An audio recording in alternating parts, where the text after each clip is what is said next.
ಮಾಡ್ಬೇಕೇನು sir? Slum area ಅಂದ್ರೆ ಪೂರಾ careless ಮಾಡ್ಬೇಕು.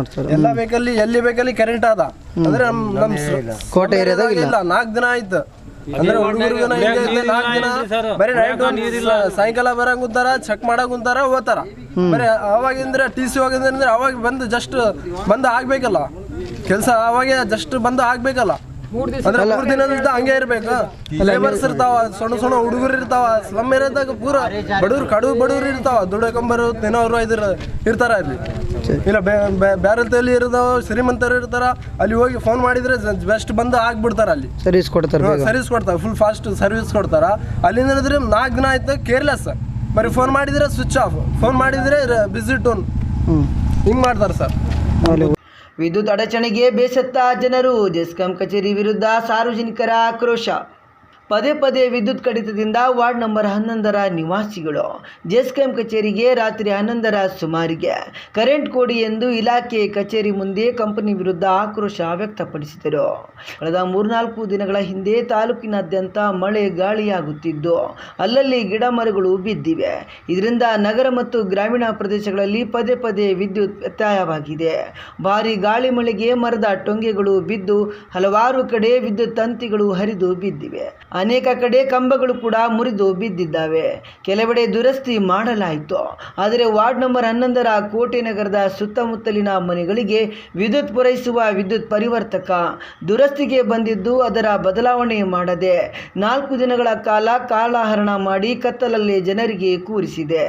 ಆದ್ದರಿಂದ ಜೆಸ್ಕಾಂ ಇಲಾಖೆ ಬೇಜವಾಬ್ದಾರಿ ಬಗ್ಗೆ ಮತ್ತು ಶಾಸಕರು ಜಿ ಅಂಪಯ್ಯನಾಯ್ಕ ವಿರುದ್ಧ ನಿಜಾಂ ಪಾಷಾ ವಕೀಲರು ಹಾಗೂ ಜುಬೇರ್ ಮತ್ತು ಮುಸ್ತಫಾ ಸೇರಿದಂತೆ ಇನ್ನೂ ಅನೇಕರು ಆಕ್ರೋಶ ಹೊರಹಾಕಿದರು. ಏನಿಲ್ಲ, ನಾನು ಪಿ ನಿಜಾಂ ಪಾಷಾ ವಕೀಲರು, ಮಾಜಿ ಪುರಸಭಾ ಸದಸ್ಯ, ಮಾನ್ವಿಯಲ್ಲಿ.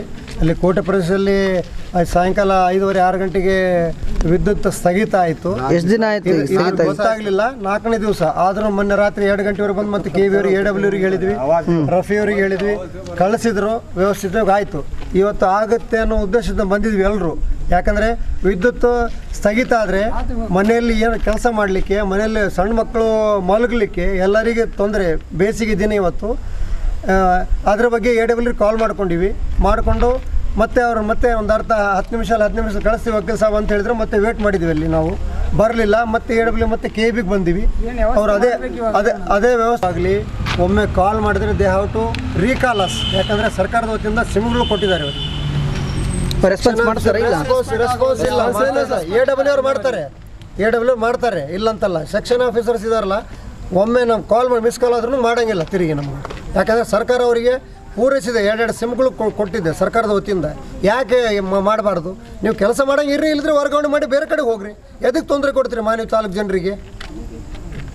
ಉದ್ದೇಶ ಅದೇ. ನಾನು ಎಕ್ಸಿಕ್ಯೂಟಿವ್ ಇಂಜಿನಿಯರ್ ದೇಸಾಯಿ ಸಾಹೇಬ್ರಿಗೆ ಮಾತಾಡಿದೆ ರಾಯಚೂರಿಗೆ.